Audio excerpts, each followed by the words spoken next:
Et le Seigneur Jésus-Christ vous bénisse.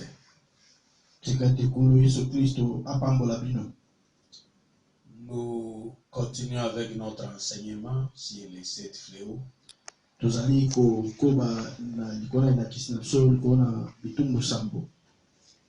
Et nous avons déjà abordé le 7e fléau.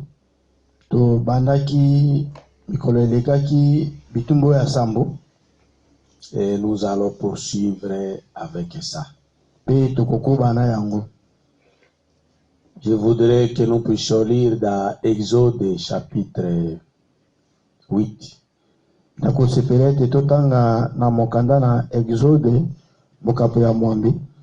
Nous commençons au premier verset. L'Éternel dit à Moïse, va vers Pharaon.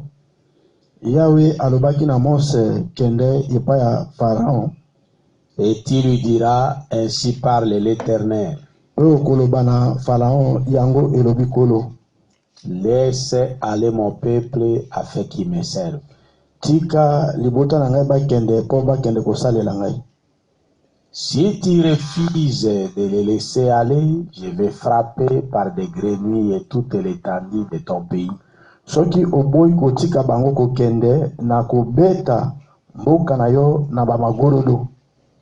Le fleuve fourmillera des grenouilles ekobimisa. Elles monteront et elles entreront dans ta maison, dans ta chambre à coucher et dans ton lit.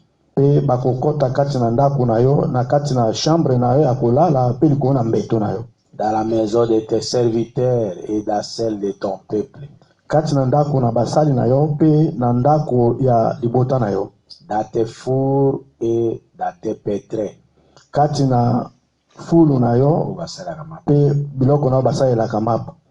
Les grenouilles monteront sur toi,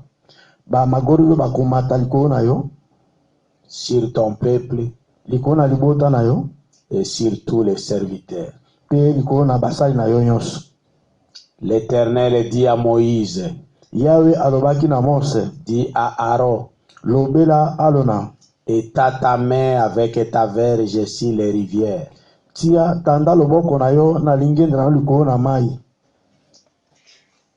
Sur les ruisseaux et sur les états. Et fais monter les grenouilles sur les pays d'Égypte. Aaron étendit sa main sur les eaux de l'Égypte.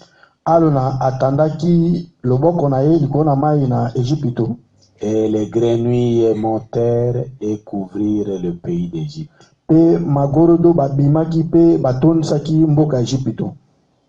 Mais les magiciens en firent autant par leur enchantement.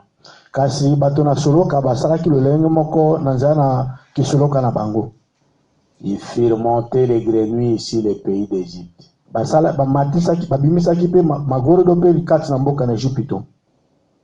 Nous allons dans le chapitre 9.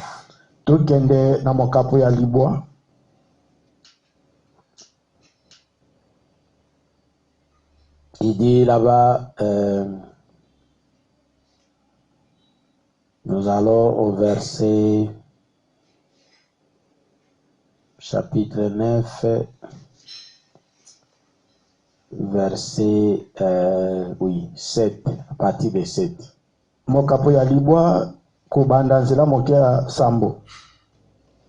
Pharaon s'informa de ce qui était arrivé.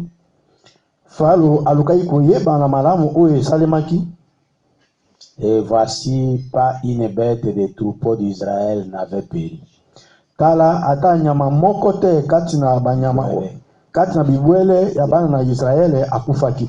Mais le cœur de Pharaon s'endurcit et il ne laissa point aller le peuple.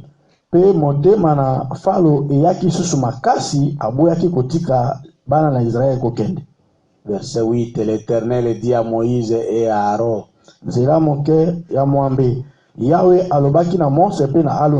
remplissez vos mains de cendres de fournaise. botondisa maboko na bino na putulu ya moto. Et que Moïse la jette vers le ciel sous les yeux de Pharaon. Pe Mose abwaka yango na mipepe na miso na Faraon.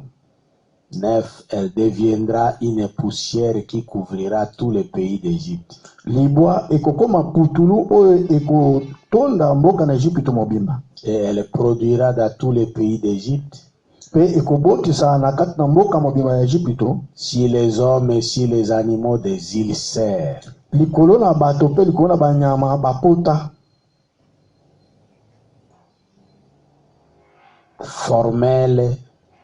Des ulcères formés par une éruption de pustules.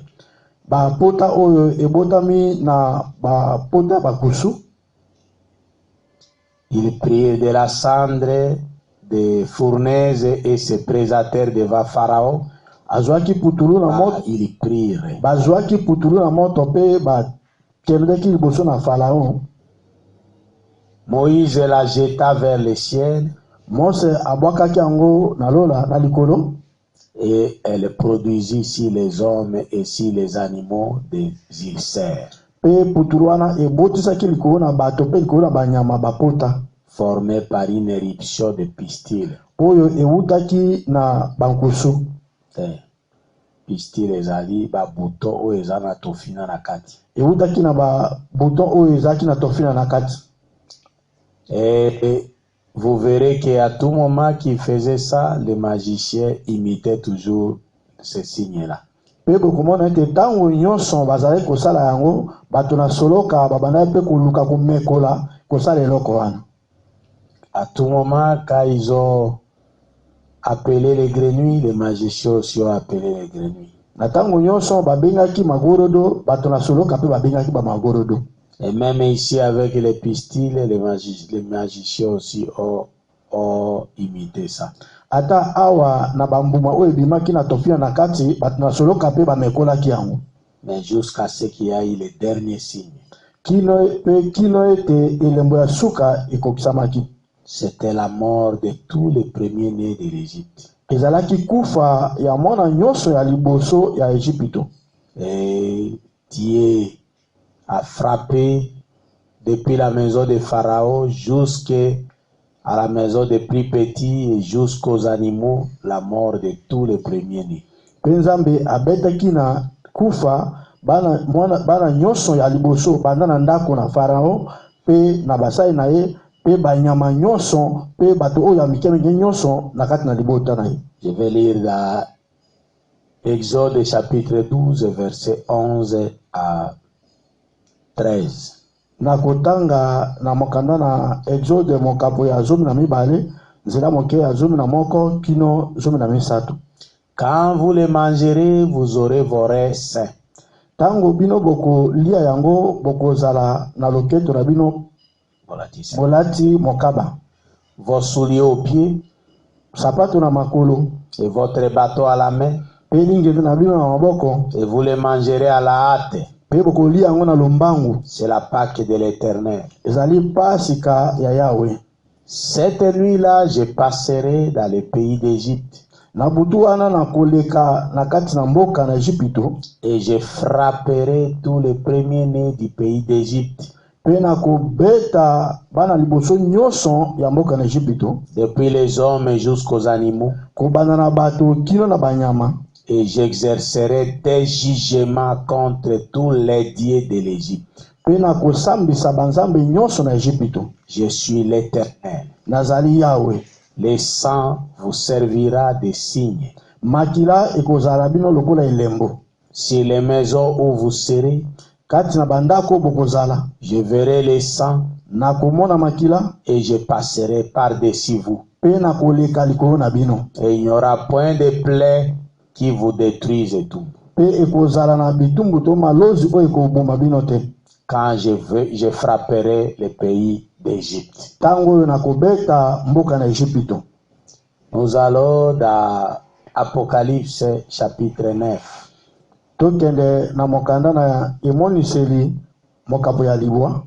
À partir du verset 1 à 9. À 7. Le cinquième ange sonna de la trompette et je vis une étoile qui était tombée du ciel. Mwange oyo ya mitano ayulaki kelelo mpe namonaki monzoto moko eutaki na lola kokwea sur la terre. Awa na mokili. La clé du puits de l'abîme lui fut donnée. Fungola ya libulu ya ewelo epesamelaki ye. Et elle ouvrit le puits de l'abîme. Pe afungolaki ewelo ya libulu ya ewelo.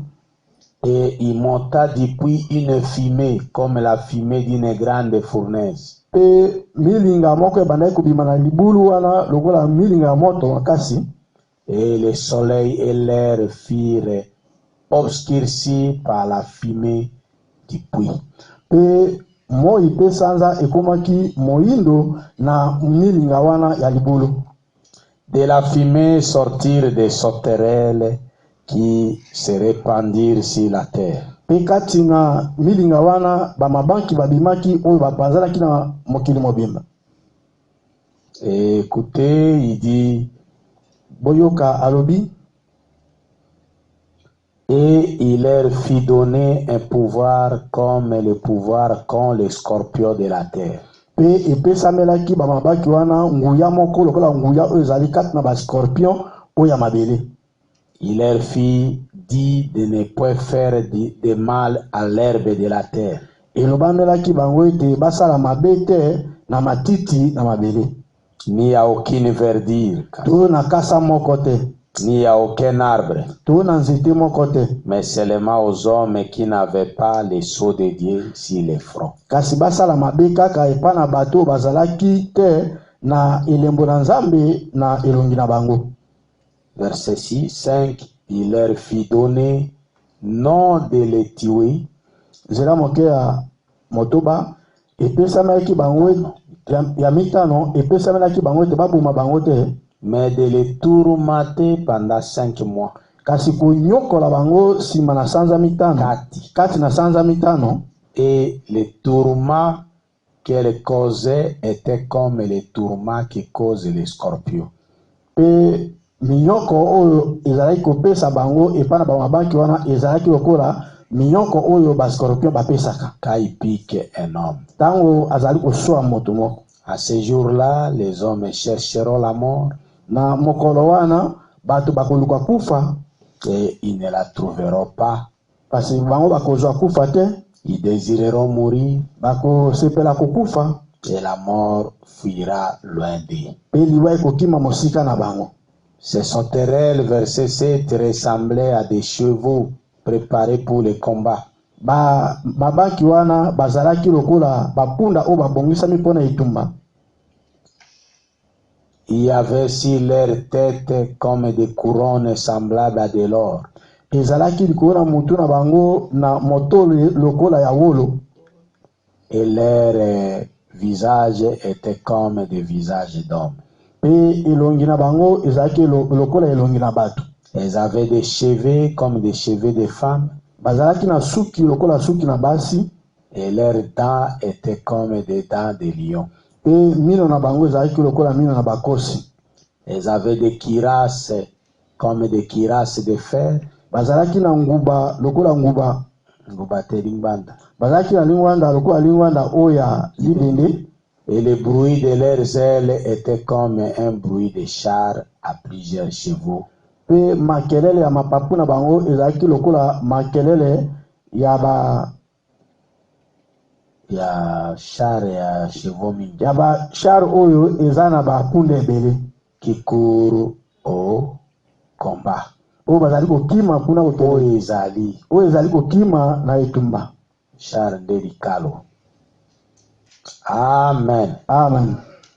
Voilà, nous allons prier Dieu tokobondela Nzambe pour commencer notre message.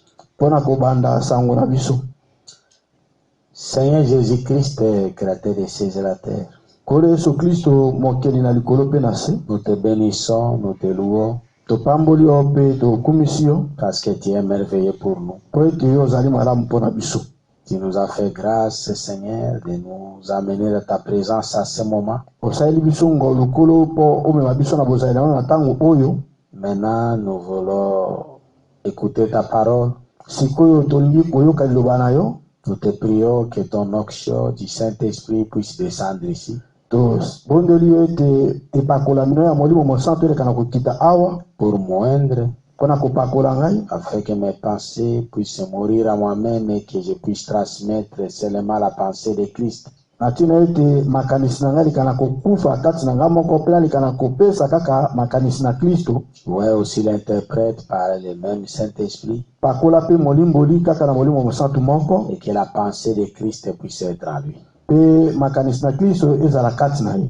Fait que ton onction puisse être sur cette parole. Sala ete epakola mino ezala likolo na liloba oyo. Afin que quand elle va aller dans les maisons de tes enfants, que ça puisse les aider. Na ntina ete ntango ekokenda ndako na bana na yo elekana kosunga bango. Nous te le demandons que ça puisse guérir les malades. Tosengi na ye ete elekana kobikisa babeli. Que ça puisse délivrer les captifs. Elekana kokangola bakangami. Que ça puisse fortifier leur foi. Elekana kopesa bango piko na kondima na bango. Au nom du Seigneur Jésus-Christ. Na kombo na kolo Yesu Kristo. Nous te le demandons ainsi. Tosengi obongo. Notre Dieu bien-aimé. Yo nzambe na miso molingami. Amen. Amen. Voilà, que Dieu vous bénisse encore. Nous allons poursuivre avec notre enseignement sur les 7 coupes. Je voudrais faire un recul pour montrer comment est-ce que à tout moment que Dieu envoyait un prophète sur la terre,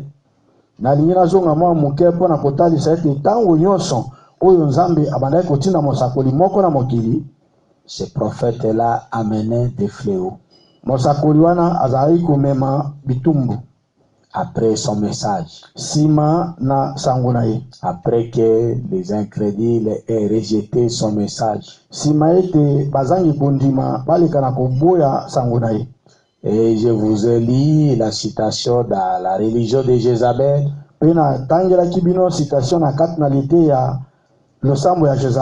Comment est-ce qu'avec le prophète Élie, selon 1 Roi chapitre 17, le frère Branham nous a montré là-bas dans la religion de Jézabel, prêché le 19 mars 61,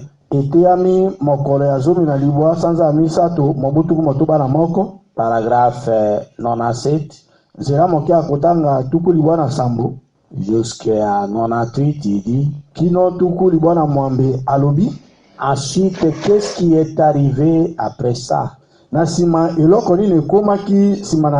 Écoutez, après cette attaque-là, sa voix est restée silencieuse. Les personnes ne l'ont attendu.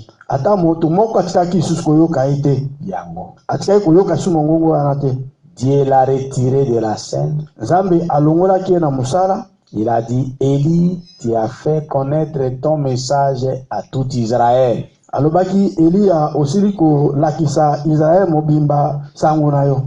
C'est fait. Ils les connaissent. Maintenant, viens ici dans le désert, éloigne-toi d'eux. Sépare-toi d'eux parce que je vais faire quelque chose. Je vais leur montrer ce qu'il en coûte de rejeter mon message.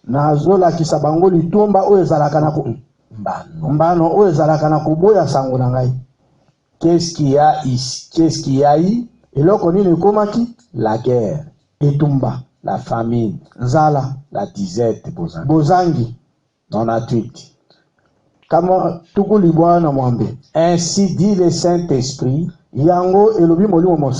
regardez bien ce qui va venir. Regardez bien ce qui va suivre. Il y a eu une famine. Il y aura une famine. Oh, peut-être pas de paix.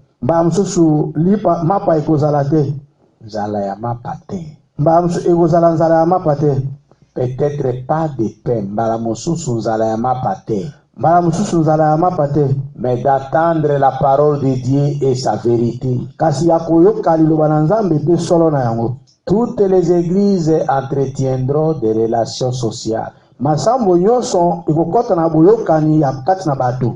Et elles continueront à s'enfoncer là-dedans. Pe bakokoba na kozinga wana na kati na yango. Ce sera pareil. Ekozala lolenge moko. Et c'est comme si elles étaient déjà envahies par ça. Lokola nde bango basila konzama na yango. Amen. Amen. Donc, quand un prophète arrive ou un messager arrive, elingi koloba soki mosakoli moko akomi to motinda moko akomi, ce qu'il amène, ce sont des fléaux. Oyo azali komema ezali bitumbu. Après que les gens aient rejeté son message. Na sima na bato koboya sango na ye. Je vais lire toujours dans la religion de Jézabel, paragraphe 100. Nalingi natanga kaka na losambo na Jézabel, nzela moke akotanga mokama.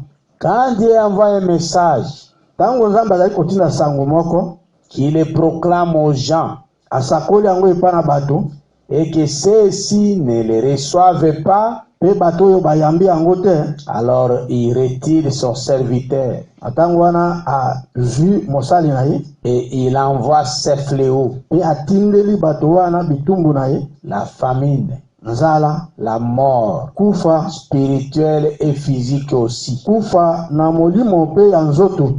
Attendez-vous à une dépression, frère. Bomizelisa na maladi ya mutu bandeko. Vous pensez avoir vu quelque chose? Attendez encore un peu. Vous n'avez encore rien vu. Vous pensez que vous mourrez d'envie d'avoir un bon réveil spirituel? Attendez encore un peu. Attendez seulement. Vous désirerez ardemment attendre la parole de Dieu. Et vous la réclamerez à grands cris. La Bible le dit. Il y aura une famine dans les derniers jours, a dit le prophète. Non seulement la disette du pain et de l'eau, mais d'attendre la véritable parole de Dieu. Cette voix, mon gongo, restera silencieuse quelque part dans les déserts. Caché. Amen. Amen. Voilà ce que le prophète nous a dit. Maintenant, je vais rentrer à la situation de l'Égypte. Pour que vous puissiez voir qu'est-ce qui va arriver aux gens de ce temps qui rejettent la parole. Et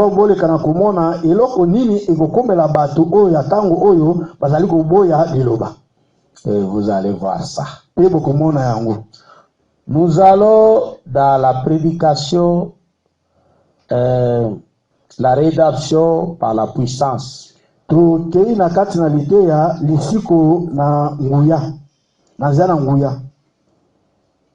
Ok.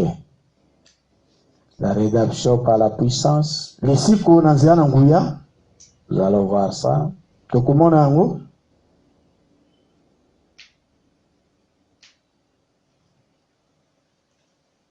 J'ai prêché le 29 mars 54.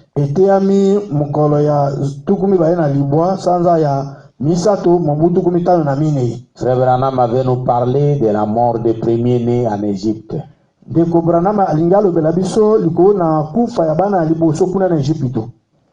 À partir du paragraphe 34.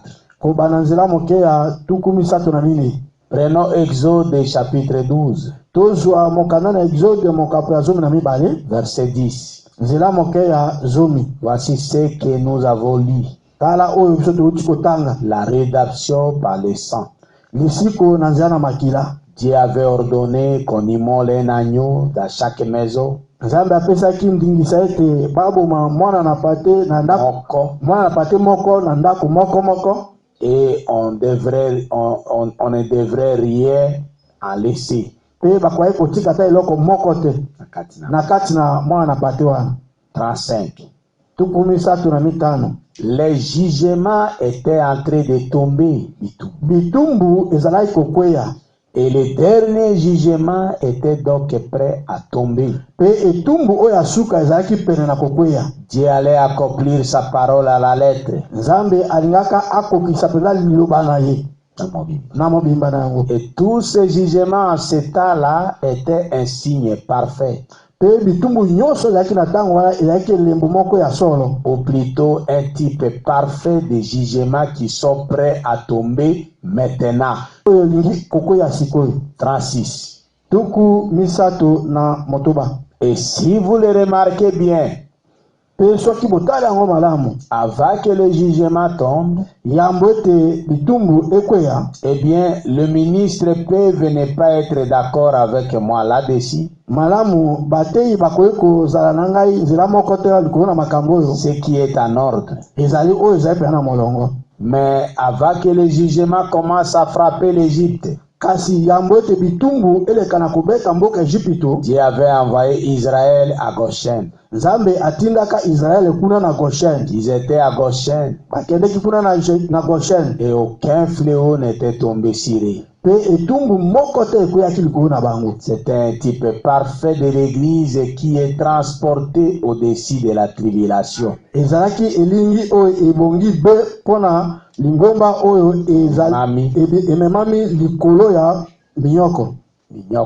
La tribulation, c'est les 3 ans et demi.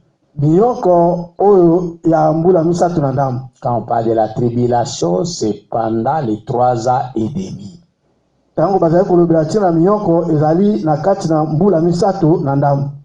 Vous voyez?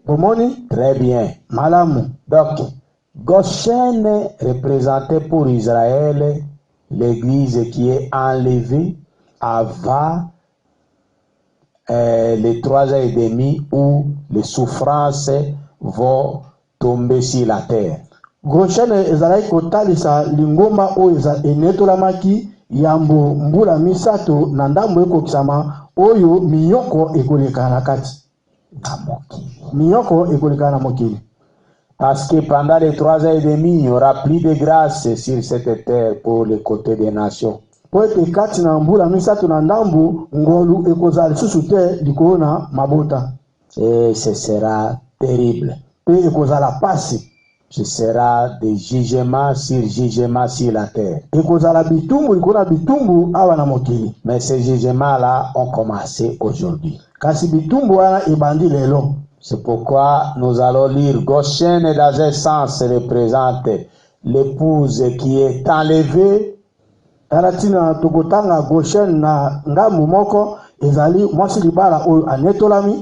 Mais Goshen, dans un autre sens, représente le corps de Jésus-Christ.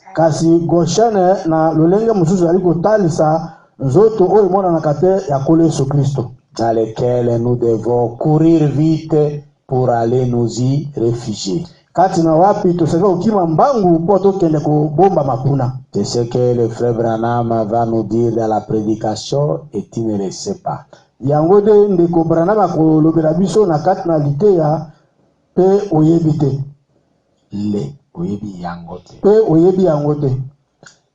nous allons voir ça, je crois, c'est relevé et tu ne le sais pas, je crois. Je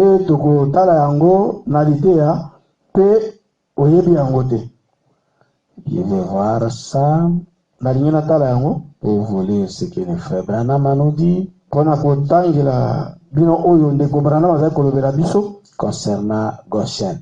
Pour montrer ce qu'il y a.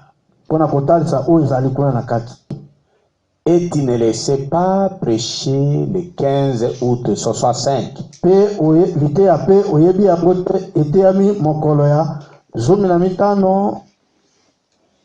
15 août 65. Paragraphe 169 à 170. Nzela moke akotanga kama moko tuku motoba na libwa kino 170. Kino kama moko tuku sambo. Le frère Branham a dit, Ndeko Branham alobi, il explique ce qui était arrivé en Égypte. azali kolimbola oye koma kuna na mboka Egypto. Et il a étendu son bateau sur l'ordre de Dieu et il a dit, Pe atandaki lingenda na ye na kuuta na motindo kuuta na Nzambe pe alobi qu'il apparaisse des grenouilles ba magorodo babima et qu'elle recouvre la terre. pe bazipa mabele nyonso. Et il est arrivé tellement de grenouilles qu'on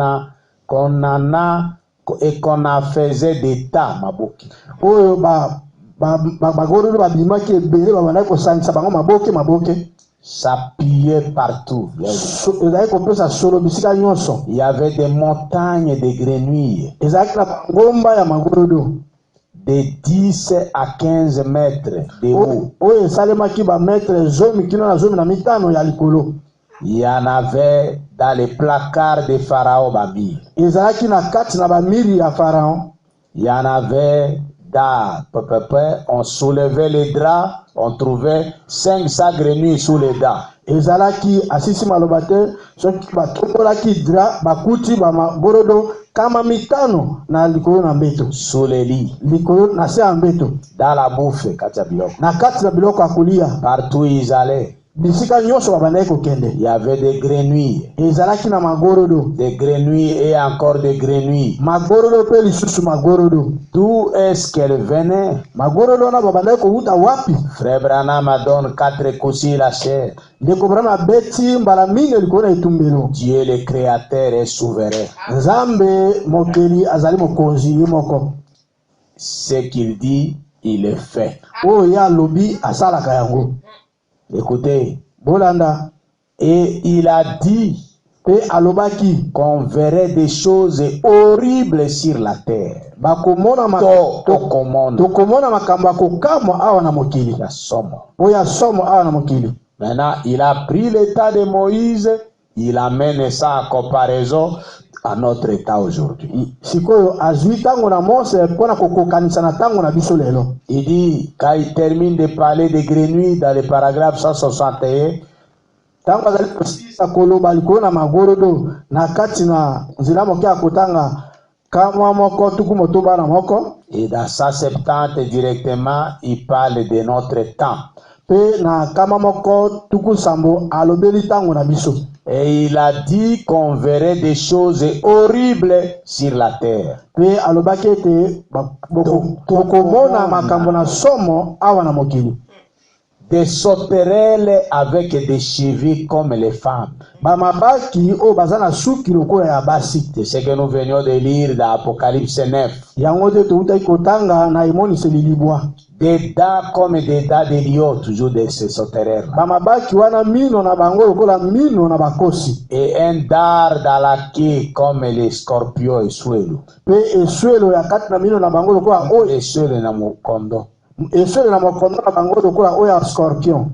Elles tourmenteront les hommes pendant des mois. Attendez seulement qu'on arrive à l'ouverture de ces fléaux et de ces sauts. Bozela kaka tokoma na kofungolama ya bitumbu oyo pe elemboyo bilemboyo. Attendez et de ces 7 tonnerres. Bozela tokoma na bofungoli ya bitumbu oyo pe ya bilemboyo pe ya bakake samboyo. Regardez ce qui arrivera. Botala oyo kokoma. Oh frère, oh bandeko, vous faites mieux d'aller en Goshen pendant qu'il est encore temps d'aller en Goshen. Bokosala malamu kokene na Goshen tango ngonga ezali nano pona kokene na Goshen. Ne faites pas attention à l'extérieur ici. Bosala keba na libanda awate. Makambo ezosala libanda. Na makambo ezosala libanda awate. Donc, là où nous avons lu que Goshen dans la prédication, la rédemption par la puissance. Isika totangi Goshen totangaki Goshen kuna kati na lite ya lisiko na zana nguya. Là, le frère Branham a dit que avant que les fléaux ne commencent à tomber, Israël était amené à Goshen. Kuna ndeko Abraham alobaki ete yambo ete bitumbu ebana kokoya Israël amemamaki kuna na Goshen. Et Goshen représentait, c'était le type parfait de l'église qui s'en va avant la tribulation, la grande tribulation de 3 ans et demi. Là, ça représentait l'enlèvement. Et Goshen ezali kotalisa losa elilingi ya lingomba oyo ekendeki na konetolama liboso na miyoko oyo ya mbula misatu na ndambo.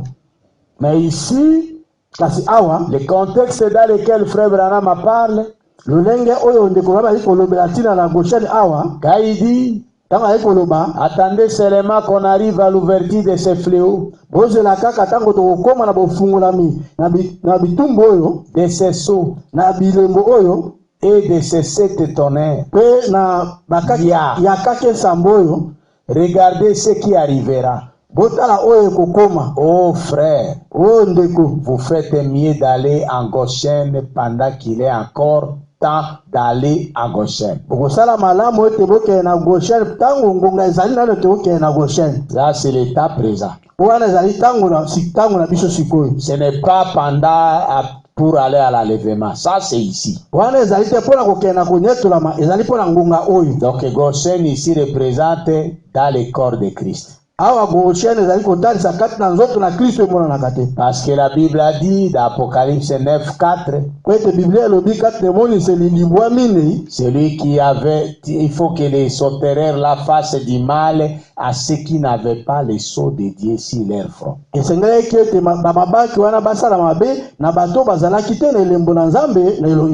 Or, le sceau de Dieu, selon Ephésiens 4:30, c'est le Saint-Esprit. Et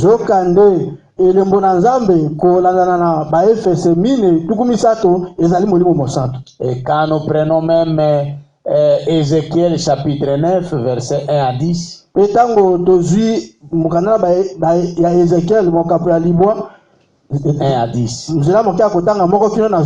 est dit là-bas encore aux anges destructeurs, allez dans la ville, toute personne qui est marquée des sceaux, ne lui faites pas du mal, ne le touchez pas. Mais détruisez toute personne qui n'est pas marquée des sceaux. Le frère Branham nous dit ici, oh frère, vous faites mieux d'aller à Goshen pendant qu'il est encore temps d'aller à Goshen. C'est pour être protégé contre les fléaux. Donc Goshen ici, dans un sens, représentait l'épouse qui est enlevée. Avant la grande tribulation de 3 ans et demi. Et Goshen ici, dans Étienne ne le sait pas, représente le corps de Jésus-Christ et le Saint-Esprit.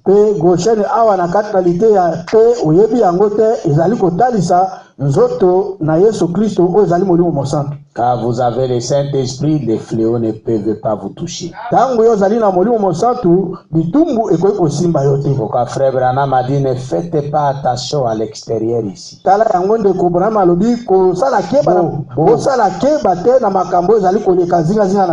faut regarder à Jésus. Amen. Amen. Que Dieu vous bénisse. Et nous rentrons dans notre prédication de la rédemption par la puissance.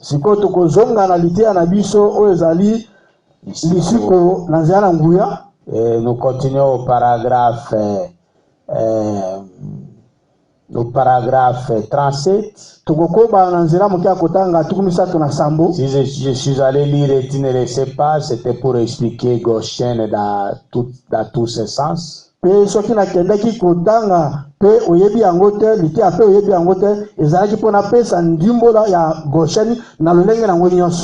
que dans le paragraphe 36 de la rédemption par la puissance, ça montrait seulement le type de l'église qui est transportée au-dessus de la tribulation.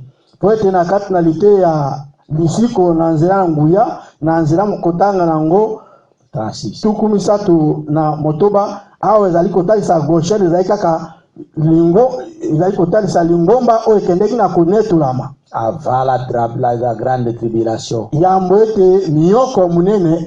Mais dans un autre sens, Goshen signifie aussi le Saint-Esprit, le corps de Christ.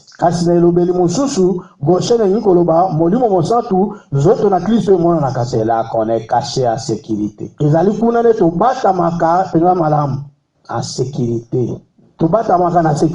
Et que aucun fléau ne peut nous toucher là-bas. Paragraphe 37. Ensuite, la dernière plaie qui a frappé la terre là-bas,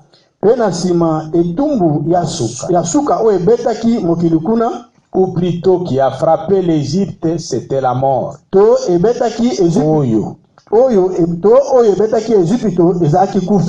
Vous tous les lecteurs de la Bible qui êtes ici présents, vous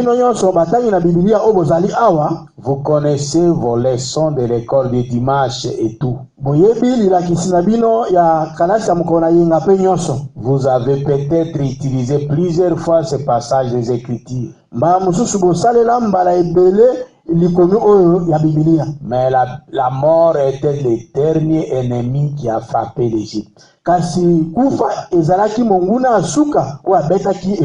38. Et le dernier ennemi qui va frapper l'église maintenant, c'est la mort. Du point de vue spirituel, côté à ce sera une mort spirituelle. Ceux qui ne suivront pas Christ dans le baptême du Saint-Esprit sécheront et mourront spirituellement, les églises. On peut voir cela maintenant.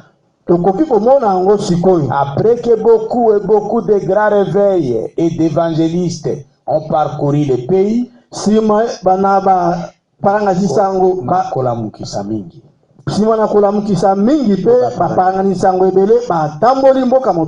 elle devient pire le temps. Tout l'état, le ses membres vivent comme ils veulent, faisant tout ce qu'ils veulent, prétendant néanmoins qu'ils sont chrétiens et qu'ils sont en ordre. 39. Être chrétien signifie être semblable à Christ. N'allez pas à un endroit où vous ne voudriez pas être si chrétien venant. N'allez pas à un endroit où vous ne voudriez pas être si Christ venait.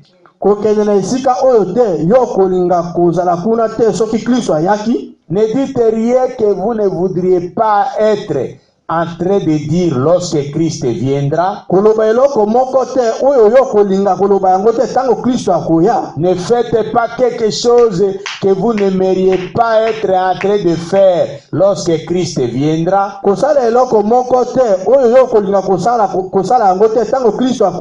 Ne pensez pas à quelque chose à laquelle vous n'aimeriez pas être en train de penser lorsque Christ viendra.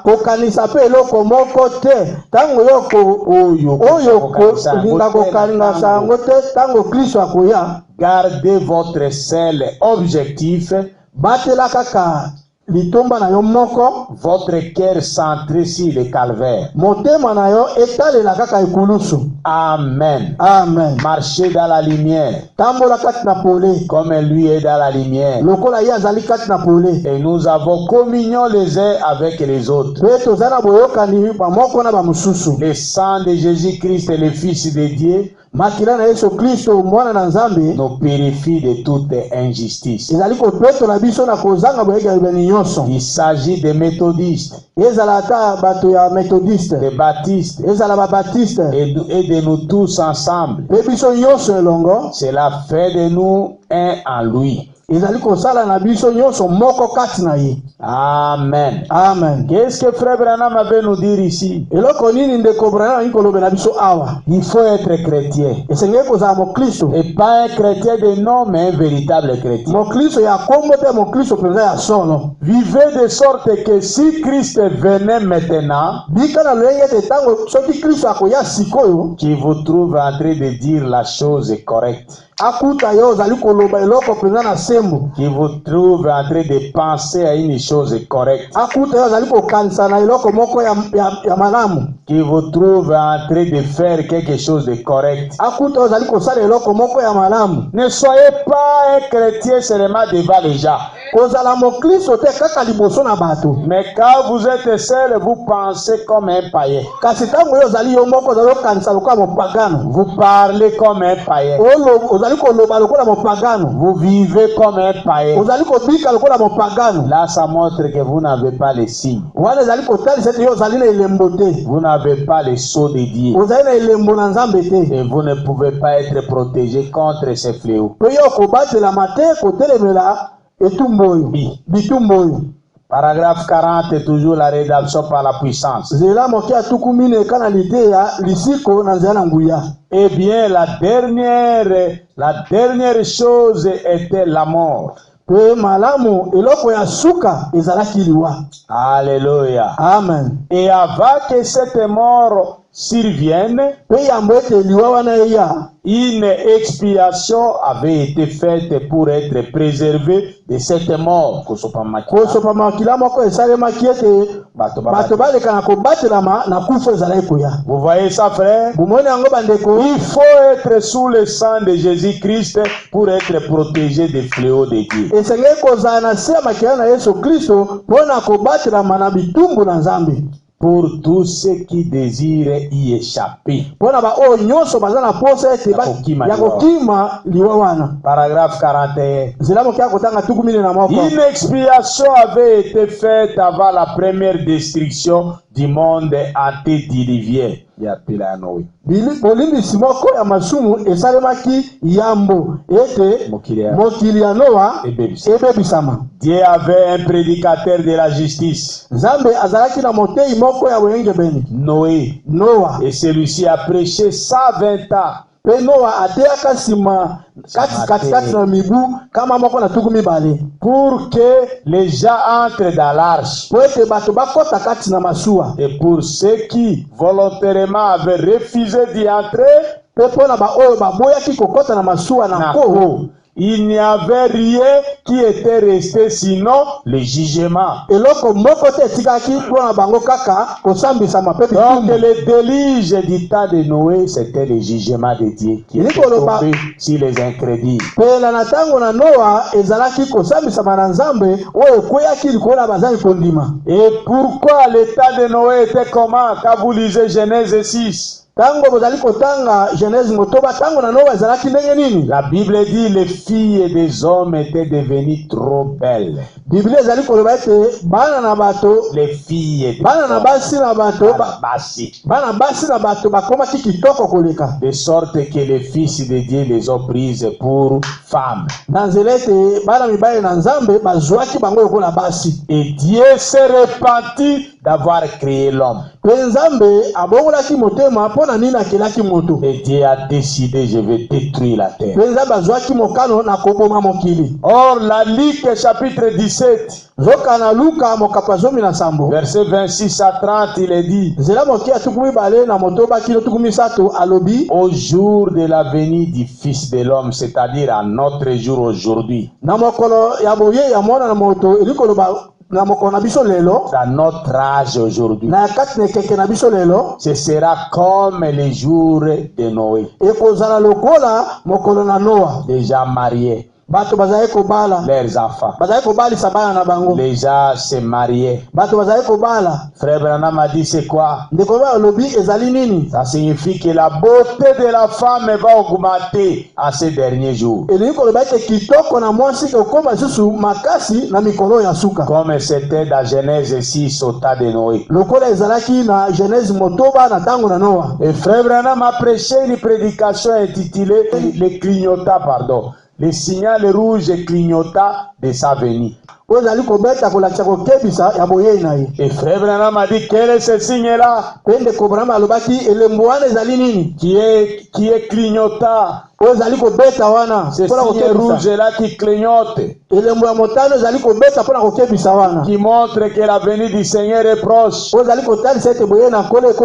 Il dit, c'est la beauté de la femme. Il dit que la beauté de la femme va augmenter dans ces derniers jours. Regardez galerie, toutes les femmes marchent nues. Toutes les femmes veulent montrer leurs sous-vêtements. Toutes les femmes avec les produits cosmétiques, il n'y a pas, rares sont les femmes noires.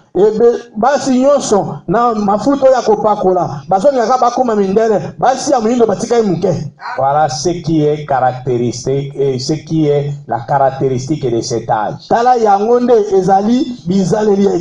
Et Frère Branham a dit, l'homme aux États-Unis d'Amérique adore ou idolâtre la chair de la femme. Mobali kuna na mboka Amerika azali ko sambela kitoko ya zoto ya mwasi. Et c'est la même chose ici. Les hommes aujourd'hui sont en train d'idolâtrer la chair de la femme.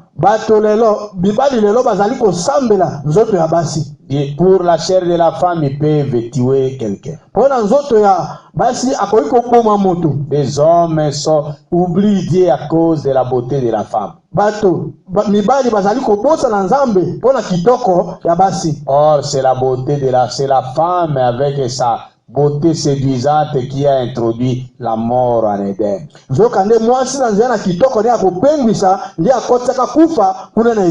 Et au paragraphe 43, toujours de la rédaction par la puissance, eh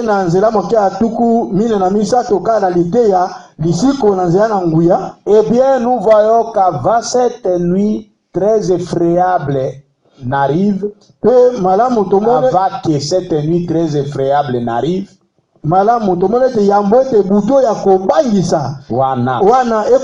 Israël avait reçu l'ordre. Et nous avons déjà appris cela. On devait immoler l'agneau. 44. Dieu faisait entrer son église dans cet exode pour la faire sortir de l'Égypte et la faire entrer dans la terre promise. J'aime cela. Il devait traverser de l'autre côté pour posséder le pays. Dieu leur avait donné ce pays. Cependant, il était complètement entouré de grandes forteresses et de grandes clôtures.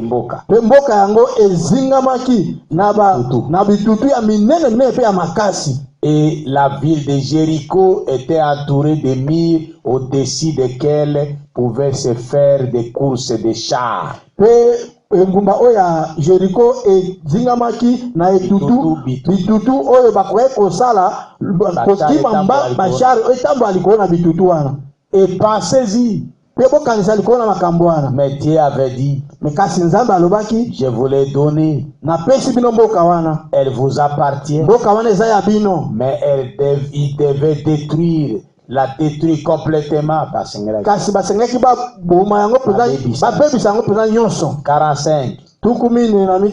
Et c'est ce que Dieu a fait en ce jour. Il vous a donné à chacun de vous qui en avait besoin le baptême du Saint-Esprit.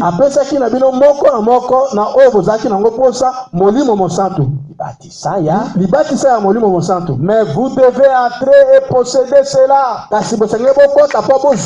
C'est tout.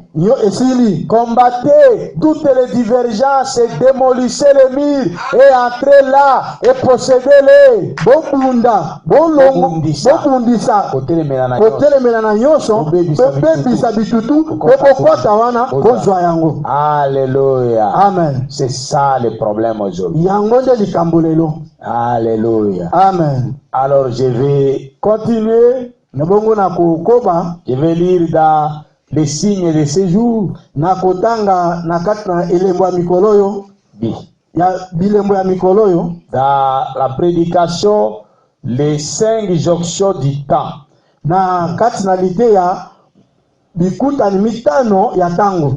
Écoutez ce que frère Branham a dit encore là. Boyoka oyo ndeko Branham alobi susukuna. Les 5 jonctions du temps. Bikuta ni mitano ya tango. Prêché le 22 janvier 56. Ete ami mokola tukumi ba na mibale sanza liboso mobu tukumitano na motoba. Paragraphe 93. Zela mokia kotanga tuku libwa na misato. Ça concerne notre âge. Oyo etali ekeke na biso. L'omnipotent parle.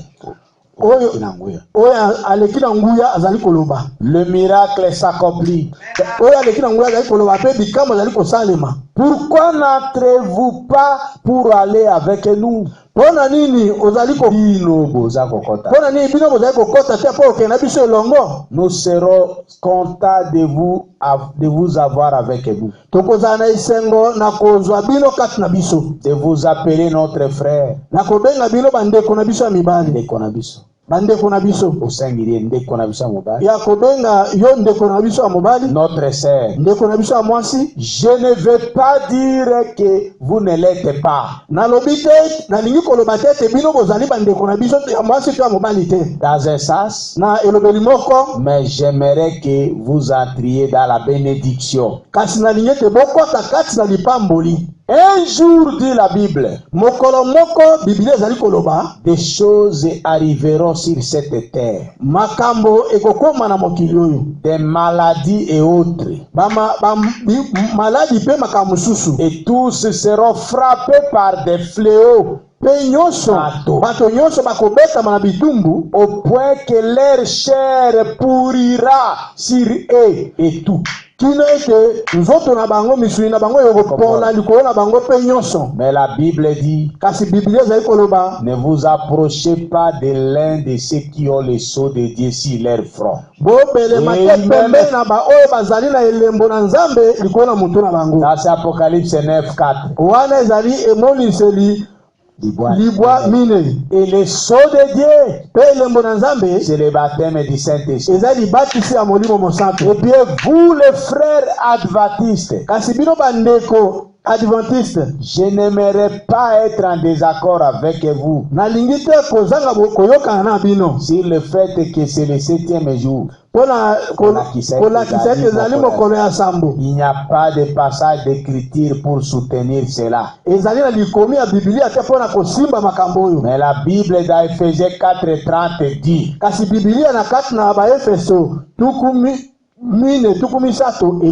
n'attristez pas le Saint-Esprit de Dieu, par lesquels vous avez été scellés pour le jour de la rédemption. Encore le frère Branham a répété ça dans la prédication, la tempête qui approche.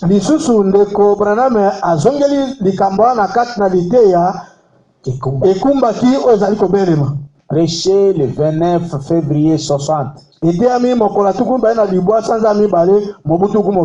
Paragraphe 134 à 135. Nous voyons les journaux et la tempête qui approche. Lorsque vous rentrerez chez vous ce soir, faites-moi une faveur. N'allez pas au lit avant que vous ayez lu Apocalypse chapitre 8.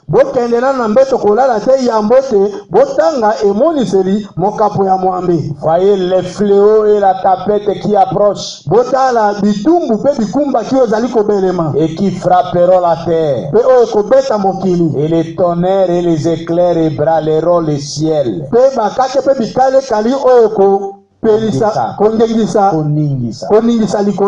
Les malheurs frapperont la nation. mboka. ekobeta mboka. Les hommes pourriront dans leur chair. Bato bakopola na kati na misuni na bango. Les maladies les frapperont, Maladie ekobeta bango dont les médecins ne savent rien. oyo baminganga bayebe te eloko te. Alléluia. Amen. Coronavirus. Coronavirus Pas de médicaments jusque-là. kino lelo kisi nano ezwami te mpo na yango. Les gens sont en train de mourir. Bato bazokufa kaka. Ça fait partie des fléaux Ezali kati na moko na bitumbu du temps de la fête. ya tangu na suka. 135. Kama moko tuku misato na mitano. Mais rappelez-vous, Kasi bomikanisela avant que cela il y ait, yambo te yango esalema un scellement fut fait. kotama elembo moko esalemaki. Et les anges de la mort, avec leur fléau, avaient reçu de Dieu cet ordre. Pe banje na kufa na kuuta na bitumbu na bango bazwaki motindo boye kuuta na Nzambe. Ça c'est Ézéchiel 9. Wana ezali Ezekiel libwa. Verset 1 à 9. Nzela moke ya moko kino na libwa. Alléluia. Amen. Écoutez frère Branham. Bola na ndeko Branham. Ne vous approchez pas de ceux qui ont les sceaux sur leur front. Bobele mate na ba oyo bazana bilembo elembo na elembo na elongi la bango. C'est le Saint-Esprit. Yango ezali molimo mosantu. Et le sceau de Dieu c'est le baptême du Saint-Esprit. Pe elembo na Nzambe ezali batisi ya molimo mosantu. Ephésiens 4:30 dit, Ba Efeso tuku misato elobi, n'attristez pas le Saint-Esprit de Dieu, oyokisa mawa te molimo mosantu na Nzambe. par lequel vous avez été scellés Na nzela yango etiesamaki elembo pour le jour de la rédemption. mpona mokolo ya lisiko. Peu importe combien l'arche tangue koningana. Ata masu ano ebandaki koningana. Peu importe combien de fois les foudres s'abattaient sur elle. Ata kondeni bakate bazali kokwea likolo na yango. 10 000 tomberont à sa droite. Bato kiasa bakokwea bato koto zomi bakokwea na loboko ya mobali. Et des milliers à ta gauche. Pe bakiasa na loboko ya mwasi. Mais cela ne s'approchera point de toi. Kasi yango ekobelema pembeni na yo te. Le Saint-Esprit. Molimo mosantu. Amen. Amen. Voilà ce que la Bible nous enseigne, frère. Tala oyo Biblia ezali kolakisa biso bandeko. Voilà ce que le message nous dit, mon frère. Tala oyo sango na tango na suka ezali koloba biso ndeko na ngai. 10 000 tomberont à ta droite. Koto zomi bakokwea na loboko na mobali. Et bien que cela, ata kobongo rien ne te fera. eloko moko te kokomela yo. Il faut rester dans la présence de Dieu. Esengeli kotika na kati ya bozali na Nzambe. Il ne faut pas avoir peur. Esengeli te kobanga. Oh, notre voisine est morte de coronavirus. Oyo na biso ya mwasi avandaka pembeni na biso akufi na coronavirus. Alors nous aussi ça risque de nous attraper. Oyo biso pe kala mingi te mba mse koya pe kozwa biso. Non, vous n'êtes pas concerné. Te yo makambo na etali yo te. Mais pour ne pas être concerné, vous devez avoir les sceaux de Dieu. Les sceaux de Dieu, c'est le Saint-Esprit. Je le répète, Église. Ce n'est pas parce que vous faites partie de Rehoboth Tabernacle que vous allez échapper à cela, mais vous allez échapper à cela parce que vous avez les sceaux de Dieu. Il faut compter sur les sceaux de Dieu. Il faut compter sur la grâce de Dieu.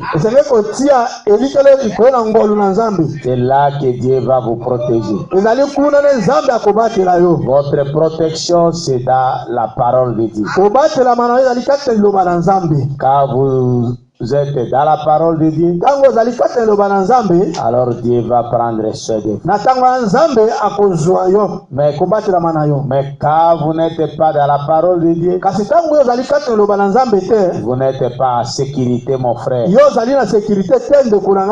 n'êtes pas en sécurité, ma sœur. Votre sécurité, c'est sous le sang de Jésus. Alléluia. Amen. Voilà ce que la Bible nous dit. Tala o Biblia zali kolobela biso. 10 000 tomberont à votre droite. Koto zomi bakokweya loboko na mobali. Mais vous regardez à Jésus-Christ. Kasi yo zali kotalela Yesu Kristo. Vous regardez au calvaire. Zali kotalela ekulusu. Si vous regardez au calvaire, Soko yako talela ekulusu. vous n'aurez pas peur. Okobanga te. Tout va passer mieux. Nyonso ekoleka malamu. Vous êtes sous la protection de l'âge. Ozali na sa epakolami ya mwanji. L'écriture là, vous pouvez prendre ça, église. Likomi wana boko zwa yango lingomba. Je vous donne ça Yako pesa bino yango. dans Psaume chapitre 91. Na kati na buku na nzembo mokapo tuku libwana moko. Écoutez ce que la Bible dit. Boyoka o Biblia zali koloba. Psaume chapitre 91. Nzembo mokapo ya tuku libwana moko. À partir du verset 1. Kobana na nzela moke ya liboso. À partir du verset 1 jusqu'au verset 5. Kobana na nzela moke ya liboso kino. Jusqu'à même au verset 9. Kino na nzela moke ya libwa. Écoutez ce que la Bible dit. Boyoka Biblia zali koloba. Je commence au verset 1. Nazali kobana na nzela moke ya liboso. Celui qui demeure sous l'abri du Très-Haut repose à l'ombre du Tout-Puissant. Oyo azali kofanda na se akobatela ma oyo likili kolo azali na se ya se repose à l'ombre du Tout-Puissant. Azali kofanda na se ya elilingi ya oyo aleki nguya. Verset 2. Zela moke ya mibale. Je dis à l'église, nalobi na losambo. Pardon. Je dis à l'Éternel, nalobi na Yahweh, mon refuge et ma forteresse, ekimelo na ngai pe ekutu na ngai kobatela. Mon Dieu en qui je me confie. Nzambe na ngai o wapi na mipesi na mitelika. Verset 3. Car celui qui te délivre du filet de l'oiseleur.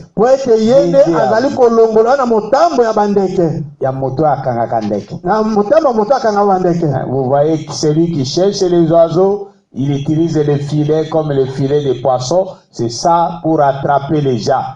Et alors, à ce moment-là, lui Dieu vous délivre du filet de l'oiseleur. Oyo moto akangaka bandeke azwaka filet bongo azali ko bwaka pona ko kanga bandeke busiko azozango pasa la bino bato kasi ye Nzambe akobatela tango moto wana akobwaka filet na ye akolongola musika na ye. Je reprends Psaume 91:3. Na zongeli Psaume 91:3. Car c'est lui qui te délivre du filet de l'oiseleur. Kwete Nzambe ndazali ko batela yo na motambo oya moto akanga bandeke na zana filet de la peste. Na zana maladie. Azali ko batela pe na bokono. Azali ko batela pe na bokono oya peste et de ses ravages. Pe azali ko batela na ko batela pe na ko bebisa manyoso na ye. Na yango. Na ko bebisa peste. Ya ko bebisa manyoso ya maladie ya peste wana. Verset 4. Il te couvrira de ses plumes.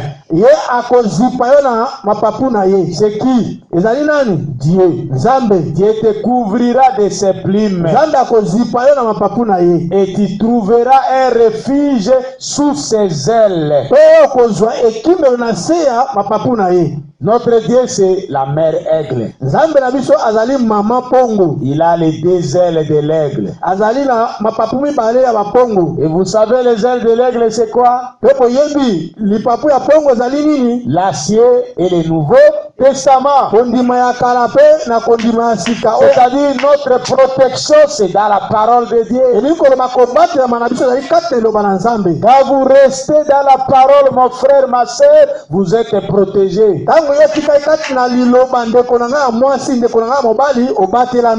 quand vous sortez de la parole, vous êtes sans protection. Frère Branham a dit notre protection se trouve dans la parole. Et tu trouveras un refuge sous ses ailes. Sa fidélité est un bouclier et une cuirasse. Bosembo na ye ezali nguba pe limba na oya libende. Verset 5. Nzela mokia mitano. Toujours psaume 91. Kaka na nzembo tuku libwana moko. Tu ne craindras ni les terreurs de la nuit, ni la flèche qui vole de jour. Okobanga te. Kobangisa ya butu. Tombanzo zali koleka na moi. Verset 6. Nzela mokia motoba. Ni la peste qui marche dans les ténèbres, ata bokono ya peste ozali kotamba kati ya molili, ni la contagion de kopesa na maladi kolongwe pa moto esima moto mosusu de contamination. Amen. Onde wengaka contagion. Amen. Voilà ce que la Bible te rassure, mon frère, ma sœur. Dala o Bible ko pese likande konanga mwasi ya mobali. Je reprends psaume 91:5. Psaume 91:6. Nazo zongela nzembo tuku libwana moko nzela mokia motoba.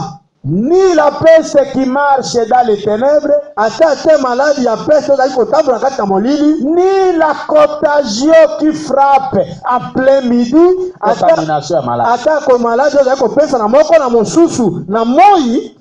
C'est le coronavirus, non? Ezali coronavirus, ça se contamine. Oh, la personne qui a ça, si elle respire, elle tousse seulement, ou bien elle éternue.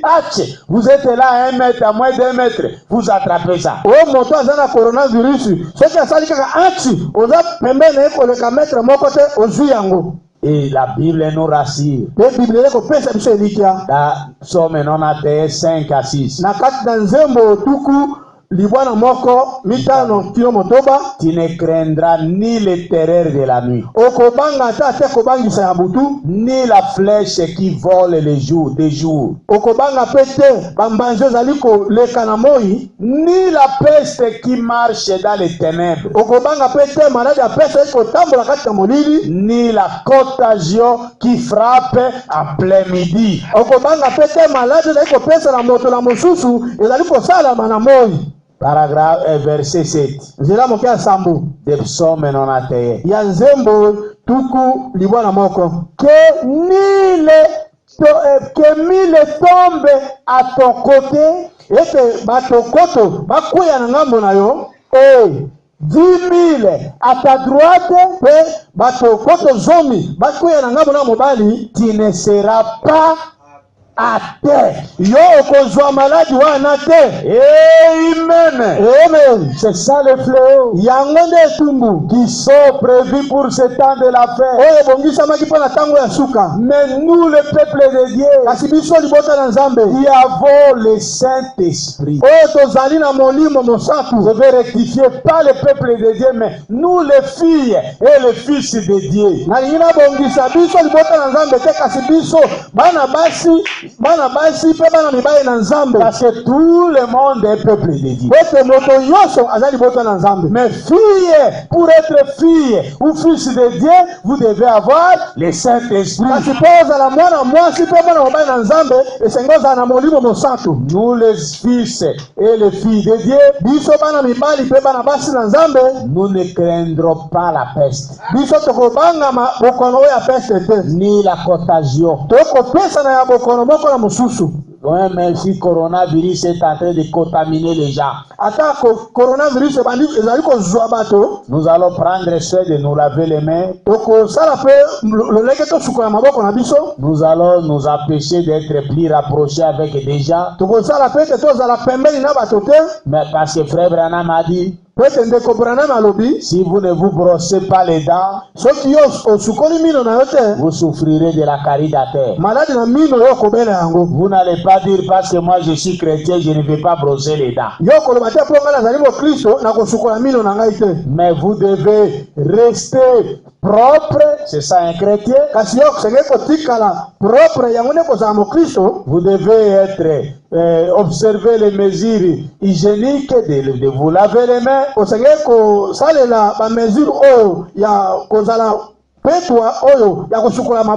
devez éviter de vous promener sa bite. Mais vous devez avoir votre confiance à Jésus-Christ, en sachant que la peste ne peut pas vous toucher. La contagion, c'est-à-dire dissémination, la propagation d'une maladie ne peut pas vous toucher.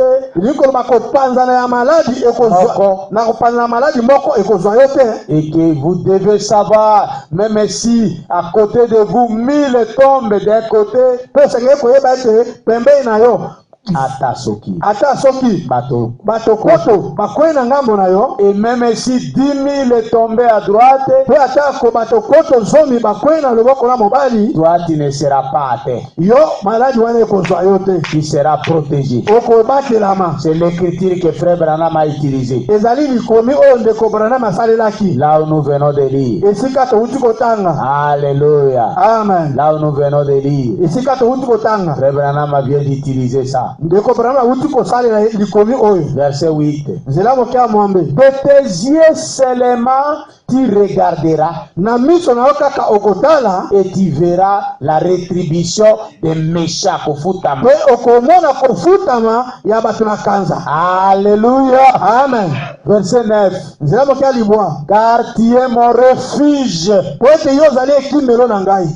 Éternel, ô Yahweh, tu fais du très haut ta retraite.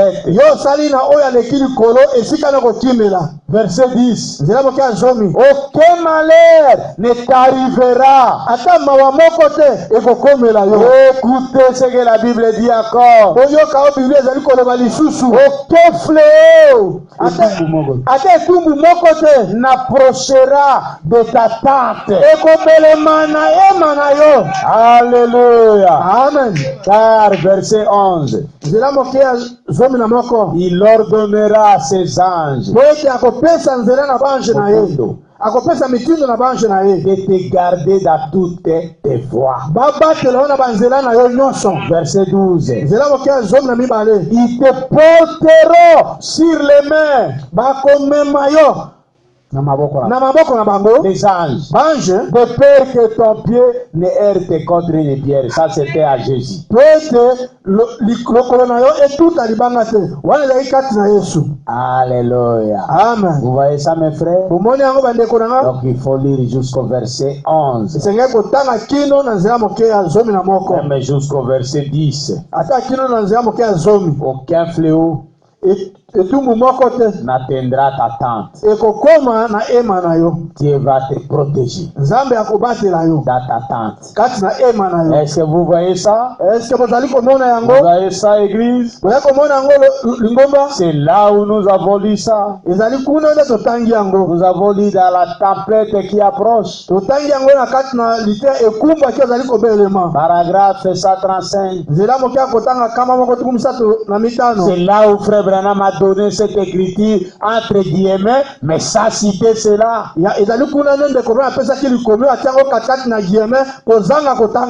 Ça citer cela. Et nous, comme nous savons lire les prophètes, je vous ai toujours enseigné ça, église, que le message de frère Branham est totalement biblique. Et quand vous lisez le frère Branham, vous voyez quelque chose entre guillemets. Ça signifie en littérature que c'est une citation. Et quand vous lisez les guillemets dans les messages,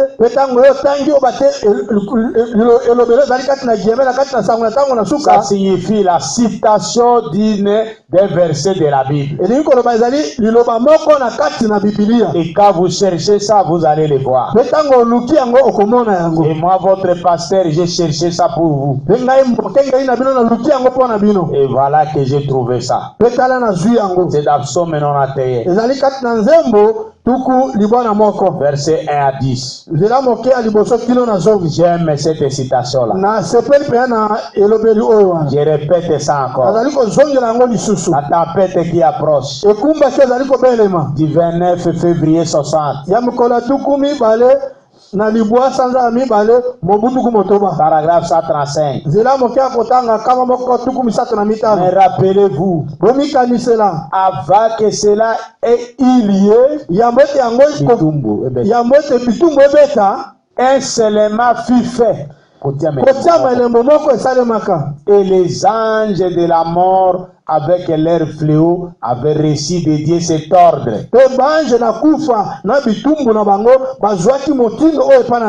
Ne vous approchez pas de ceux qui ont le sceau sur leur front. Et là aussi, c'est entre guillemets, les guillemets sont fermés. Si vous cherchez ça dans la Bible, c'est où? C'est Ézéchiel chapitre 9, verset 1 à 10. Là où la Bible dit que la parole a été donnée à l'homme vêtu de lait, c'est-à-dire de blanc, qui va dans la ville. Regarde les gens qui soupirent et qui gémissent à cause de l'abomination qui se commet dans la ville.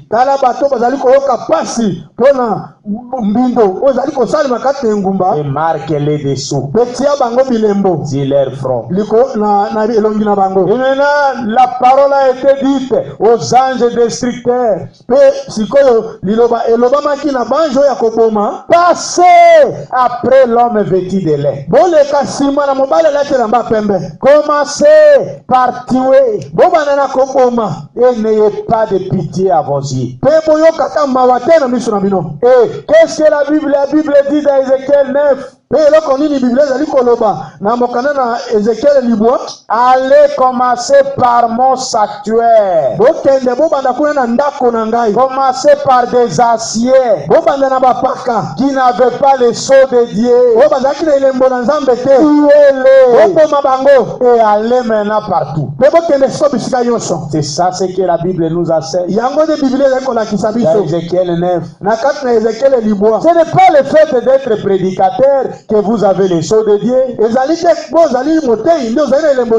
Vous devez avoir le sceau de Dieu qui est le Saint-Esprit. Prédicateur ou pas prédicateur, vous devez avoir les sceaux de Dieu qui est le Saint-Esprit. Sinon, coronavirus va vous frapper. Et les fléaux de Dieu vont vous frapper. Mais nous avons les promesses de Dieu dans la Bible. Dans Ézéchiel chapitre 9, verset 1 à 10. Dieu a dit aux anges destructeurs, ne vous approchez pas de quiconque qui a les sceaux de Dieu. Et Dieu a dit encore, dans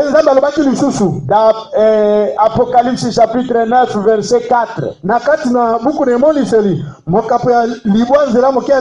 à l'ange destructeur, ne faites pas du mal à la verdure,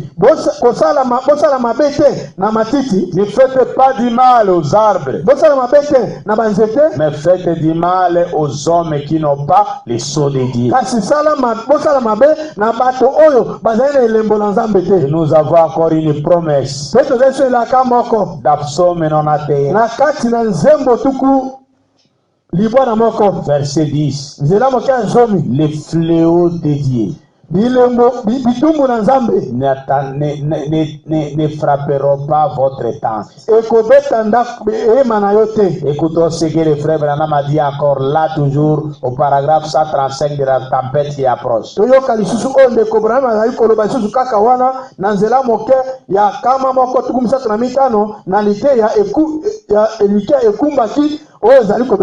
Et le sceau de Dieu, c'est le baptême du Saint-Esprit. Là, il donne l'écriture. Ephésiens 4:30 dit, n'attristez pas le Saint-Esprit de Dieu, par lequel vous avez été scellés pour le jour de la rédemption. Peu importe combien l'arche tanguait, Peu porter combien de fois les foudres s'abattaient sur elle. Ça c'est l'arche de Noé. Pendant les déluges. Et frère Branham donne maintenant l'écriture. Ça donner la référence, mais c'est entre guillemets. 10 000 tomberont à ta droite. Et des milliers à ta gauche. Mais cela ne s'approchera point de toi. Et frère Branham ajoute le Saint-Esprit. Alléluia.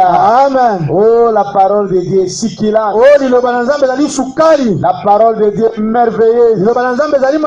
Béni soit le Seigneur pour nous avoir révélé ces choses. Maintenant écoutez, je vais passer à autre chose, à des signes du temps de la fête. Si je suis en train d'enseigner, c'est de donner cet enseignement. Ce n'est pas pour vous effrayer, enfants de Dieu, mais c'est pour vous positionner. Au contraire, cet enseignement, c'est pour enlever toute la peur des enfants de Dieu. C'est pour enlever toute la peur des enfants de Dieu. Bien au contraire.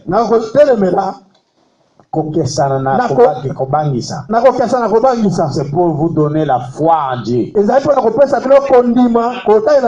pour vous donner la confiance en Jésus-Christ. C'est pour enlever la peur de votre cœur.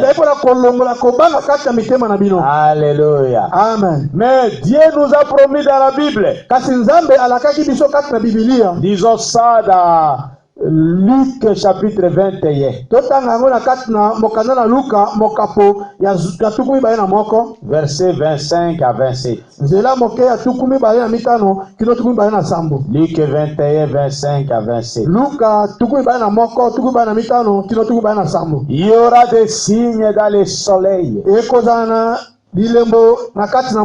dans la lune et dans les étoiles et sur la terre.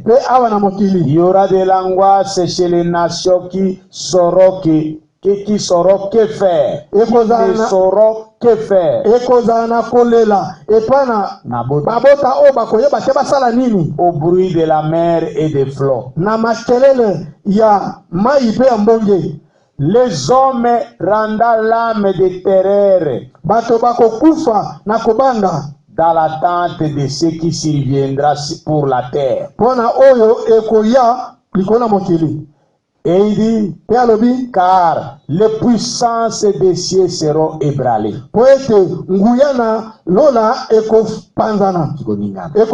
Alors on verra le Fils de l'homme venant sur un ennemi,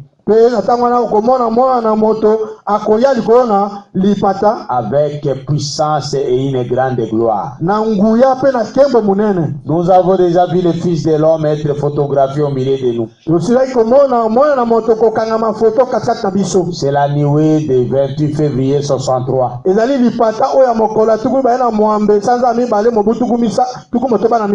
le message de l'air qui est le Fils de l'homme. Et maintenant, nous allons lire quelque chose dans la prédication, la voie pourvue par Dieu, la voie à laquelle plutôt Dieu a pourvu, la voie à laquelle Dieu a pourvu. Prêcher les 13 juin 53.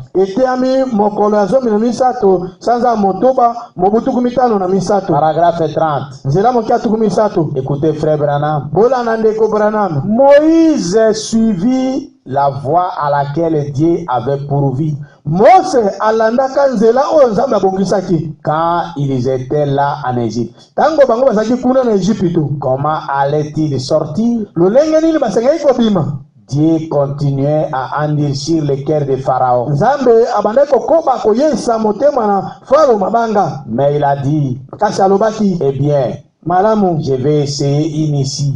na koluka ebimelo moko. En effet, Na bongo je vais envoyer la mort sur tous les pays. na kotinda kufa likona mboka mobimba. Dites donc, Boloba boye écoutez, boyoka voici quelque chose de frappant. botala eloko moko ya kokamwisa. Observez, Botala fléau après fléau, etumbu nsima na etumbu après fléau. nsima na etumbu. Mais le dernier fléau qui était tombé fut la mort, Kasi etumbu asuka ekweyaki ezalaki kufa. juste avant la délivrance. Kaka yambo ete kokangolama esalema. Remarquez cela. Botala yango Combien se frappa aujourd'hui? lolenge nini yango ezali kobangisa lelo. Jésus a dit qu'il y aurait, Yesu alobaki ete kozala qui viendrait des temps périlleux. ete kozala na ntango ya pasi Les cœurs des hommes défailliraient. mitema na bato ekokoma na suka. Il a dit qu'il y aurait de l'angoisse chez les nations, Yesu alobaki kozala na pasi kati na maboto mango na mikili. des mugissements des mers. Ko ngulu koningana ya bibale Des rats de marée, donc bapela, bapela dont on n'a jamais entendu parler auparavant, oyo totikala koyoka te eloba mate liboso. éclata dans des mers. Epanza Kopasuka. kopasuka kati na mai. Oh, dans toutes ces choses, Oyo na kati na makambo nyonso les signes s'accompliront. elembo ekokokisama. Bilembo. Bilembo ekokokisama. Juste ce qui arriva du temps de Noé arrivera de même. Kaka oyo ekomaka na tango na Noa ekokoma susu ndenge bako. Oh, c'est merveilleux. Oyo ezali malamu Mais penza. souvenez-vous, Kasi bomikanisela la dernière plaie qui tomba, elembo ya suka etumbu ya suka oyo ekweyaki c'était la mort. ezalaki kufa. Et la dernière chose, Pe eloko ya suka asisi maloba te.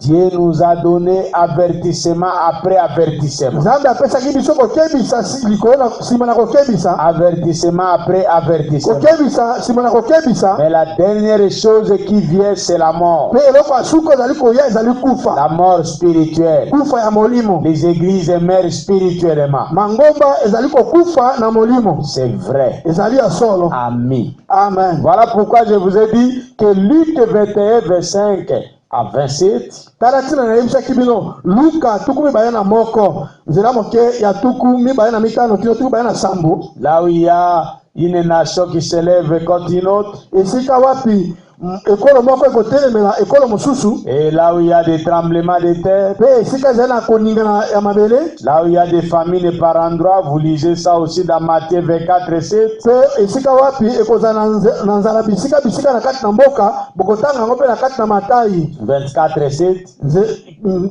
mokapo tuku mibale na mine nzela moke ya sambo. Et là, Frère Branham nous montre que c'est parmi les fléaux de ces derniers temps. Pe wana ndeko Branham azali kotalisa biso ete ezali moko kati na bitumbu oyo ya ntango na suka. Je vais lire encore dans la prédication le sceau de Dieu. Na kotanga lisusu na liteya elembo na Nzambe. Le sceau de Dieu, Elembo na Nzambe prêché le 14 mai 54. eteyami mokolo ya zomi na mine sanza mitano mobutuku mitano na mine. Paragraphe 162 Nzela moke ya kotanga kama moko tuku motoba na mibale. à 165. Pe kama moko tuku motoba na mitano. Écoutez ce que la Bible, le prophète dit là-bas. Boyoka oyo mosakoli ezali koloba kuna. Le sceau de Dieu, Elembo na Nzambe prêché le 14 mai 54. eteyami mokolo ya zomi na mine sanza mitano mobutuku mitano na mine. Paragraphe 162 à 165. Nzela moke ya kotanga kama moko tuku motoba na mibale kino kama moko tuku motoba na mitano. Apocalypse chapitre 9 maintenant. Emoniseli mokapo ya libwa sikoyo. Lisons très attentivement ici pendant quelques instants. Totanga ngo na bokebi nyonso na mwa tango moke. Dieu voula. Toki Nzambe akolinga. Voyons ce qu'il a dit dans sa parole. Totala oyo alobi na kati eloba na ye. Maintenant, peu. Sikoyo asisi maloba te. De l'Apocalypse.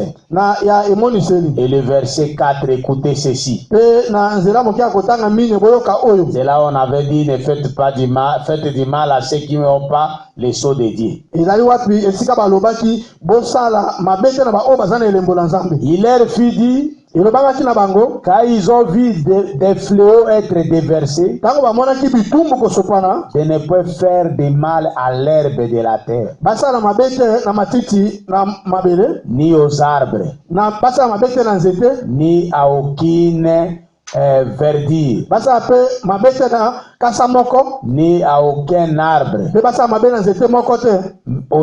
mais aux hommes qui n'avaient pas les sceaux de Dieu sur les fronts. Kasi basa la mabe na bato bazalaki te elembo na nzambe likolo na mutu na bango. 163. Kama moko tukumi baye na motoba. Quand le fléau frappait, Tango bitumbu ezalaki kobeta, les seuls qui étaient protégés, bateau, bato oyo babatelamaki c'était ceux qui avaient été scellés dans le royaume de Dieu. ezali ba oyo batiamaki elembo na kati na bokonzi na nzambe. Ceci est l'investigation en vue du jugement. Oyo toza yango lelo ekolukaluka makambo na liboso ya kosambisama. Quand les hommes, Tango bato asisi maloba te, et si Dieu ne vient en aide, kasi soki nzambe aye kosunga ngai, nous le prouverons dans quelques minutes par la parole du Seigneur. tokotalisa yango na mwa miniti moke na nzela liloba na nkolo. Que c'est maintenant le temps du scellement en vue du fléau. Ete ezali sikoyo ezali ntango ya kotiama elembo po ete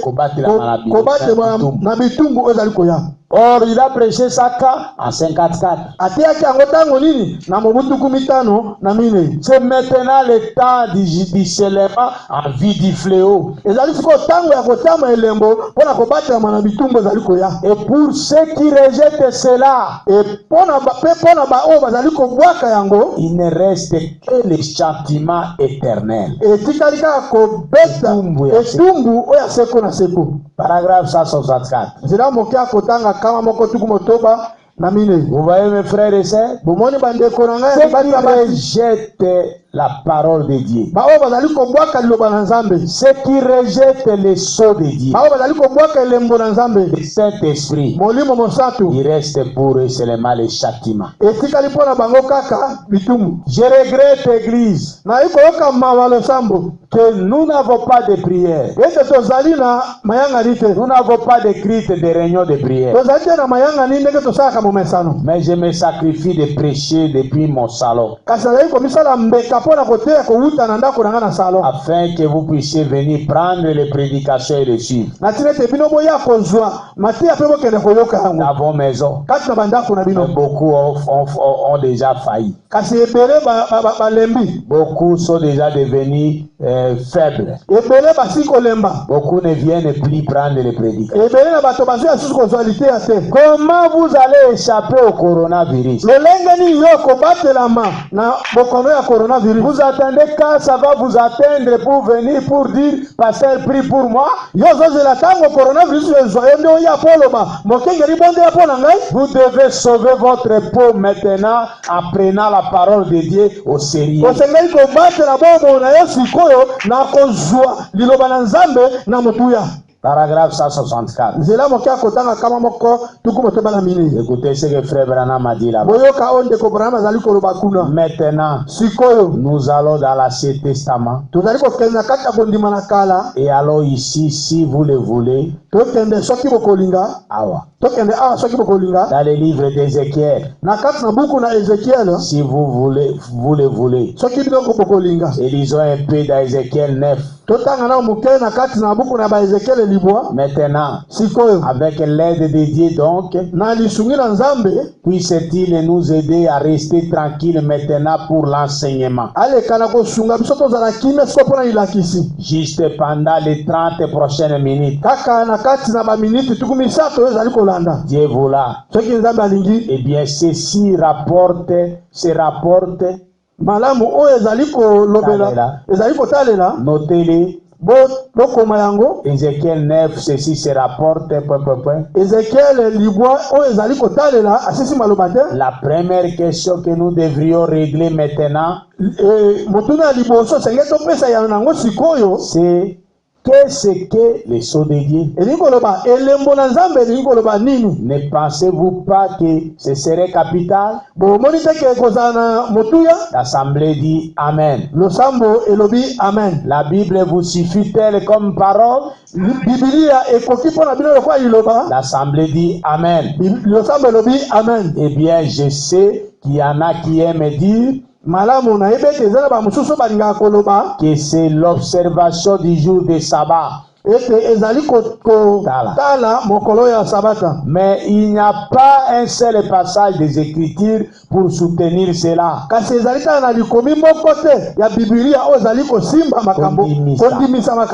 Dans le Nouveau Testament, voyons ce qu'est le sceau de Dieu. Alors dans Éphésiens 4:30, notez cela. Éphésiens 4:30 dit: n'attristez pas le Saint-Esprit de Dieu, par lequel vous avez été scellés pour le jour de la rédemption. Qu'est-ce que je vais vous dire ici? Nous sommes au temps de la fête. Nous sommes au moment où des fléaux de Dieu doivent tomber sur la terre. Et je vais entrer directement dans Apocalypse 8 et 9. Écoutez ce que la Bible et les prophètes disent. Il veut nous expliquer les sauterelles que nous avons entendu parler, dont nous avons entendu parler dans Apocalypse 9.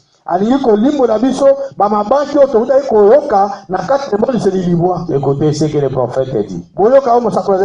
L'union invisible de l'épouse de Christ, prêché le 25 novembre 65. Paragraphe 113. Tout ce qui arrive vient accomplir l'Apocalypse. Nous verrons peut-être ça cette semaine. Alors que ces choses idées à somme, qui ne sont pas des choses naturelles, ce sont des choses spirituelles, qui font que les gens crient aux rochers et aux montagnes, et tout de tomber sur eux. Vous voyez ça? La première chose que je voudrais vous montrer, Frère Branham nous montre que ce qui se passe dans Apocalypse 9, là où il y a des sauterelles qui ont des cheveux comme les cheveux des femmes, qui ont une queue avec un dard. Frère Branham a dit, vous devez retenir que ce sont des choses spirituelles, ce ne sont pas des choses naturelles. Ce ne sont pas des choses visibles comme ça. Vous allez chercher à voir des sauterelles avec des cheveux comme des femmes, vous ne verrez pas ça.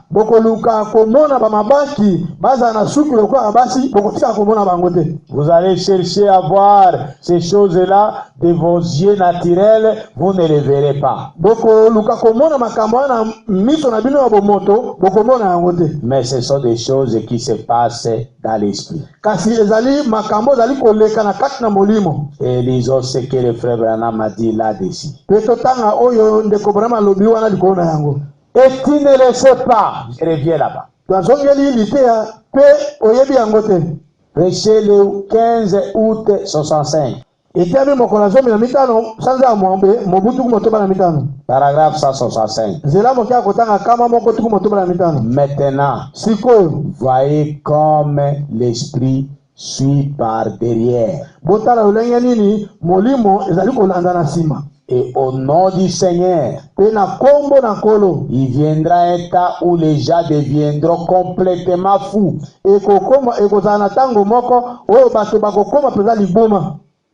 La Bible le dit. Ils crieront et ils hurleront. C'est ça ce que nous avons lu dans Luc 21. Les gens vont défaillir de peur. leka ko somo na kobanga. Et ils vont devenir presque des fous. Pe ba ko koma pene na magoma. C'est le signe du temps de la fin. Ezali elembo ya tango na suka. Il dit ceci. Alobi boy. Avec d'énormes choses hideuses dans l'imagination de leur esprit. Na makambo ya minene ya somo ozali koleka na kati na makanisi na bango. Alléluia. Amen. La dimension, c'est dans l'esprit. Mosanda ezali kati na molimo. C'est pas naturel. Ezali na nzoto boyete. C'est dans l'esprit. Ezali kati na molimo. C'est pas naturel. Ezali kati na nzoto boyete. Ce sont les radios et tout. Ezali ba radio pe nyonso. Les programmes de télévision qui les produisent. Programme ya télévision ezali kosala makambo wana. On verra apparaître sur la terre des fourmis de la hauteur de 14 arbres. Tokomona awa na mokili ba fourmi ba bima oyo bazali na metre zomi na mine 14 arbres. Bazali na molai ya nzete zomi na mine. Komatisi nzete moko matisi ya mibale ya misato zomi na mine. Amen. Amen. Il dit, alobi, on verra un oiseau voler au-dessus de la terre avec des ailes de 4 ou de 6 ou 8 km d'envergure. Okomona ndeke moko azali kopimbo awa na mokili azali na lipapu ya ba metre tout ya kilomètre motoba to mwambe ya lipapu na ye molai na yango. Et les gens verront ça. Pe bato bakomona yango. Ils crieront. Bakoganga. Ils hurleront. Bakolela. Et imploreront miséricorde. Pe bakosenga mawa. Mais ce sera le fléau. Attendez que je prêche sur ce fléau qui va s'ouvrir. Alléluia. Amen. Vous voyez ça, église? Il dit que ce sont les radios et les télévisions qui produisent ça.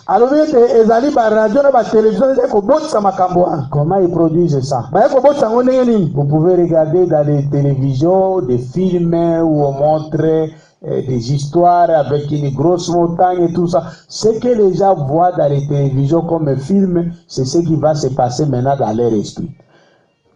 La télévision, ndeke munene ba fourmi munene ezali eloko ande bato babana kozwa na kati ya makanisi na bango. Et ce sera l'état de quoi? L'état de la démasse. Wana ekozala tango ya maboma. L'état où les gens sont devenus presque des fous. Ezali tango bato bakonto ya pembeni ya maboma. Lokola maboma. Et ils vont voir ces choses-là. Alors ils vont crier. Ils vont pleurer la grâce du Seigneur. Et voilà ce qui va se passer. Le frère Branham a continué avec ça. Je vais chercher à arrêter pour aujourd'hui. Pour que je puisse terminer cet enseignement le vendredi. Écoutez ce que frère Branham a dit dans les lieux d'adoration que Dieu a donné.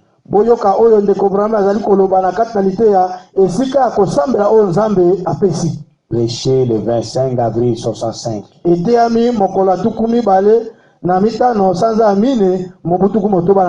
Paragraphe 190 à 192.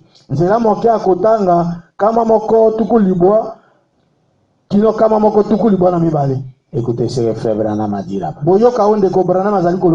Regardez la folie des adolescents. Eh bien, il y a eu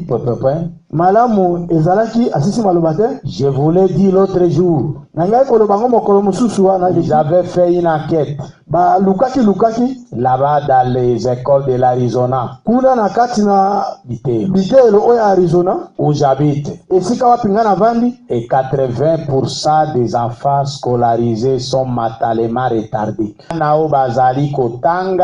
Koleka tuku mwambe na bango liko na mokama mae na bango eza retardé zongi sima baza pena na maere koka na age na bango te eza na retard. Pourquoi? Pona nini?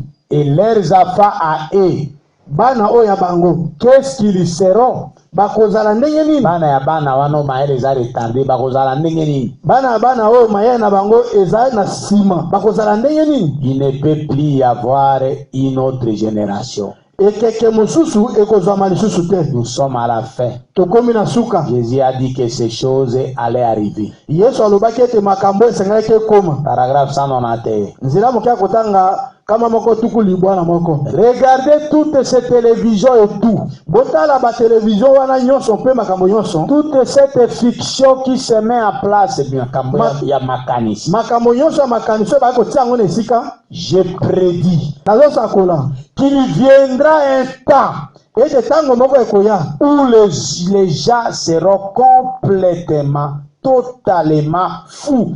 O bato bakokoma pe na mobimba liboma. Le monde sera comme ça. Mokile kozala bongo. La Bible parle des spectacles idées.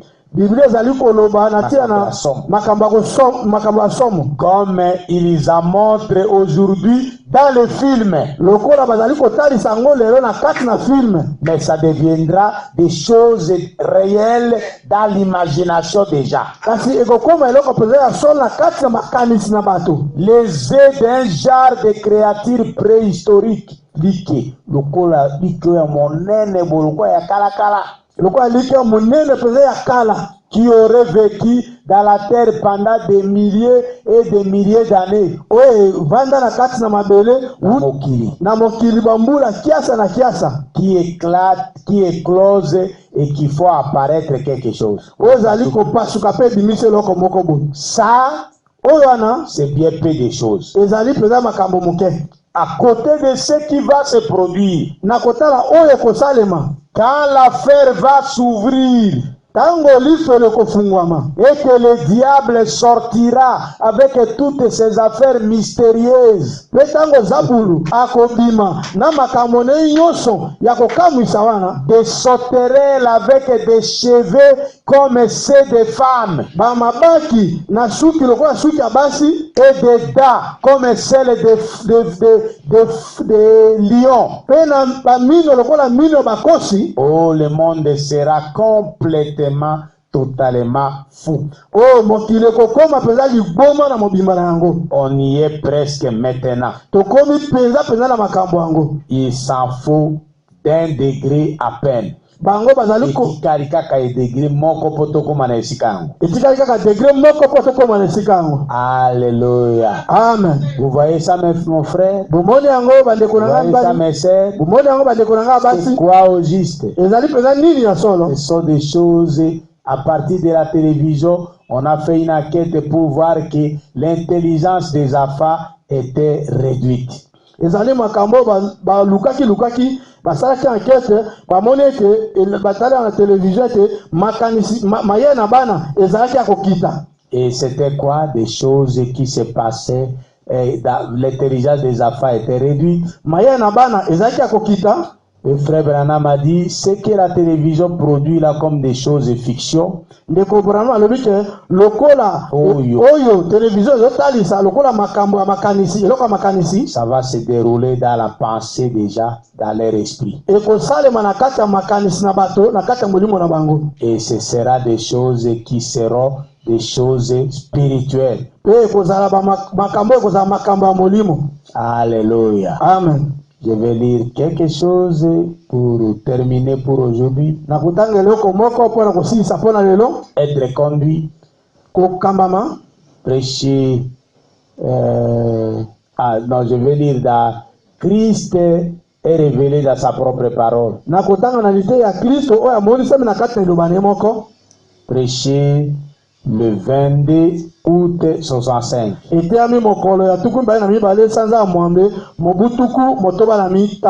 Paragraphe 22, écoutez ce que Frère Branham a dit.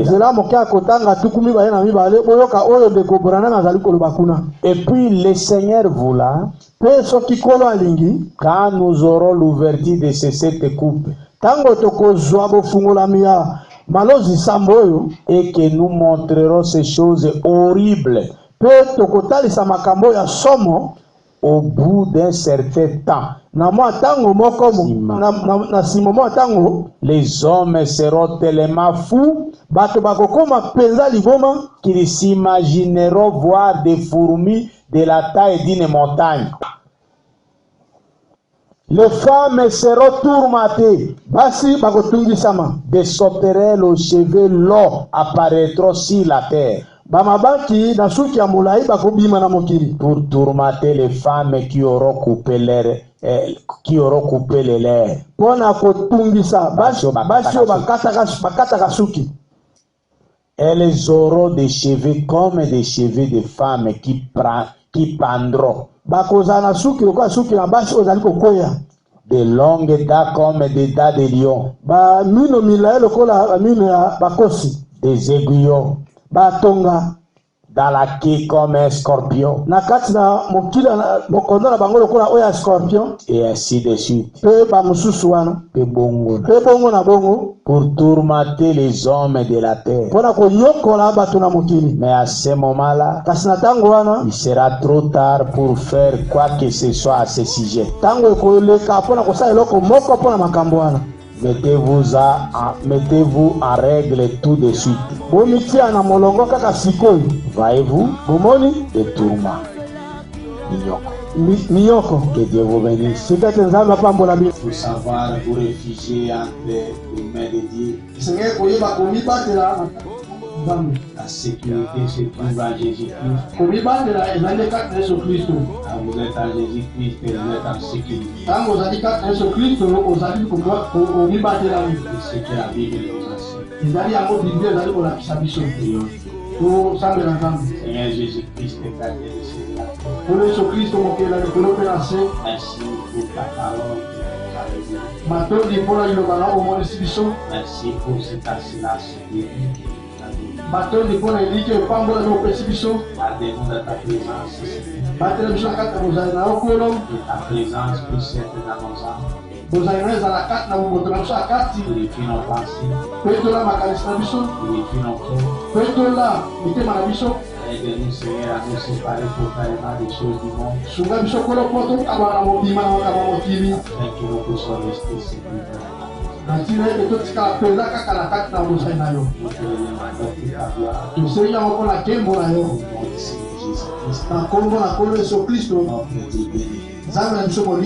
Amen.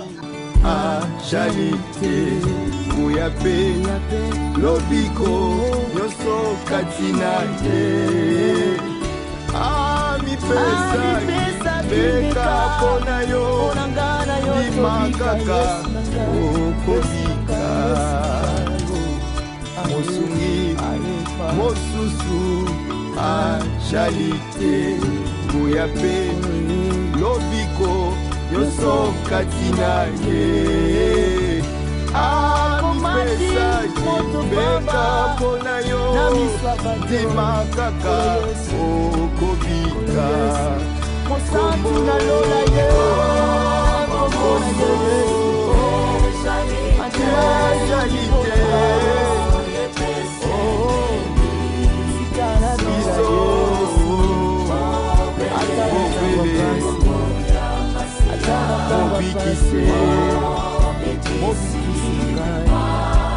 Animation ni ponayo